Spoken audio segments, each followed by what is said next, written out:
मनीष यही पाकिस्तान करता है क्या? मनीष यही पाकिस्तान कहता है पहले सबूत दो और जब सबूत दे दो कहता है कि सबूत नहीं, अब मुझे इसके ऊपर सबूत दो।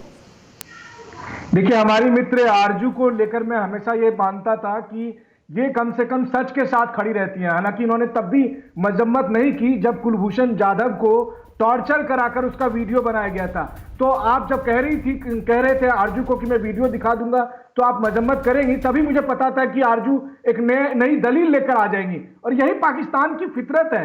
पाकिस्तान में ये होता ही है कि आप उन्हें सबूत दें, उन्हें डॉजियर दें, उन्हें टेक्निकल एविडेंस दें, वो तमाम सबूत। लेकिन आरजू से एक्सपेक्टेड नहीं था। मैं भी मानता हूं कि आरजू उन बहादुर पत्रकारों में से है जो पाकिस्तान की गलत बात को गलत कहने की हिम्मत रखती हैं, मैं मानता हूं ये बात। लेकिन उसके बावजूद आरजू, अगर आपने कहा कि मजम्मत नहीं करूंगी और मुझे आप आइडेंटिटी दीजिए, वो आदमी खुद अपनी मुंह से बोल रहा है और देश दुनिया में वो वीडियो फुटेज आप भी यूट्यूब पे भी देख सकती हैं। आप सुमित के पास जाता हूं।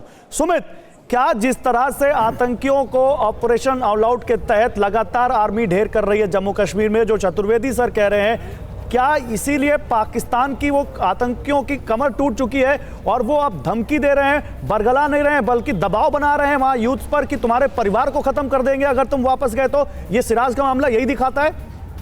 देखिए गौरव, ऑल आउट ऑपरेशन के साथ साथ एक और ऑपरेशन इंडनामी लगातार मिशन के तौर पर चला रही है, वो है ऑपरेशन माँ, जिसके अंदर ऐसे लोगों को, ऐसे यूथ को वापस लाने की कोशिश की जाती है मेन स्ट्रीम में। मैं खुद कश्मीर में कई बार जा चुका हूँ और जब मैं उन लोगों से मिलता हूँ जो लगातार सरेंडर होकर आए हैं, तो उनका एक ही बात कहनी होती है कि उनको ट्रैप किया जाता है। और ट्रैप करने का तरीका क्या होता है गौरव, कि पहले हथियार देकर, यानी चाव में जब ये लोग हथियार उठाते हैं तो उनकी पिक्चर खींची जाती है और फिर उसको वायरल कर दिया जाता है चुपचाप, ताकि उसके पास सिक्योरिटी फोर्सेस उसकी तलाश करे और जब वो तलाश करे तो भागकर उन्हीं के पास आ जाए और फिर उससे वो कार्रवाइयां ब्लैकमेल कराकर कराई जाती हैं। और जितने भी आतंकी मिले हैं जिन्होंने सरेंडर किया है गौरव, किसी के स्टेटमेंट में, किसी की टेस्टिमनी में एक भी रद्दी भर का फर्क नहीं आता। सब यही कहते हैं कि यही पैटर्न उनके साथ फॉलो किया जाता है और जब उनके पास कोई ऑप्शन नहीं बचता। ठीक है सुमित, मैं आता हूं आपके पास। चतुर्वेदी सर, अब क्या कहें इनको, बताइए।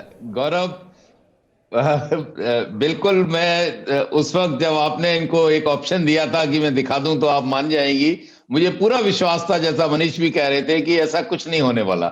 आप पठानकोट हमले में देख लीजिए, हमने इतना डोजियर दिए, हर तरह के सबूत दिए।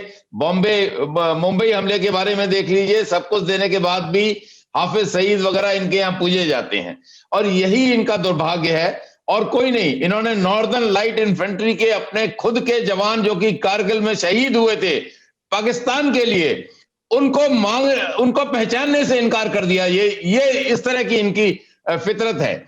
और मैं मोहतरमा आरजू जी से बहुत दिल से निवेदन करूंगा कि सच्चाई को पहचानिए, तभी आप लोग कुछ इंप्रूव कर सकते हैं। आपने बांग्लादेश गंवा दिया केवल इसीलिए, आपने उन आपके भाई बहनों के प्रति अत्याचार किए। मैं बांग्लादेश में रह चुका हूं, मैंने वो लड़ाई लड़ी है, मैंने देखा है कि किस तरह से इन्होंने भाई बहनों को, माताओं को किस तरह से और बच्चों को किस तरह से प्रताड़ित किया।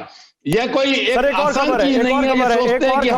उस खबर पर भी आरजू का रिएक्शन लेना चाहता हूं। आपने कहा ना कि उम्मीद आपको उम्मीद थी, मुझे उम्मीद नहीं थी। मुझे उम्मीद इसलिए थी क्योंकि मैं मानता हूं कि पाकिस्तान में भी कुछ लोग ऐसे हैं जो सच को सच बोलते हैं, लेकिन ठीक है, कुछ तो मजबूरियां इनकी भी होंगी। पाकिस्तान में बैठे हैं, हमारे साथ बात कर रहे हैं, लेकिन रहना तो उसी देश में है, बात तो वही से कर रहे हैं।